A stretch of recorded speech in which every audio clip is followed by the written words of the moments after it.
Asal 5 balang 100. Murahnya.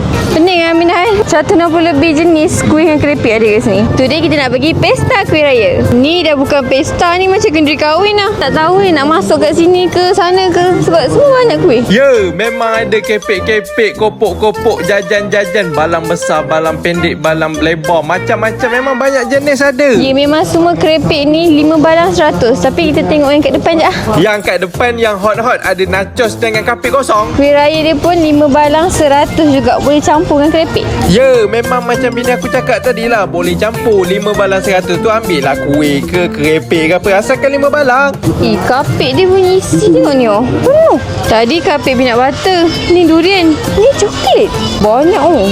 Kuih makmur ada, shortbread strawberry ada, macam-macam lagi. Dahlia original, bangkit kelapa pandan, mama carry, papa carry pun ada. Shortbread matcha. Biasa strawberry kan. Tebal kan dia punya cookies. Budak-budak mesti suka ni. Donut.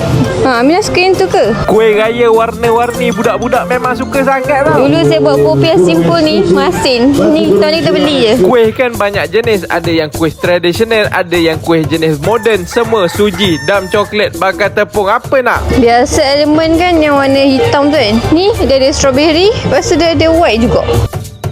Oh, kapik yang macam ni dia 4 balang 100. Kalau yang macam ni 3 balang 100. Tat kat sini ada banyak jenis, bukan satu je, dan inti dia tebal. Ni tat musang ni, musang king durian tu.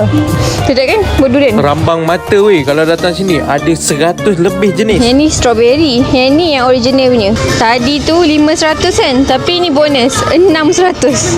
Kalau macam kita keluarga kecil kan, saya rasa kita ambil yang ni yang dapat 6. Pening Aminah kat sini. 160 lebih jenis kuih yang keripik ada kat sini. Yang ni kita buat stok untuk bulan puasa. Raya kita datang lagi lah. Selamat puasa. Right. Punyalah meriah pesta kat sini. Atas sekali tak sempat nak tengok semua. Ni kita ambil 5 dulu. Dekat depan kedai emas Cik Tanah Merah. Ataupun tu nasi kandar Sadam. Depan je.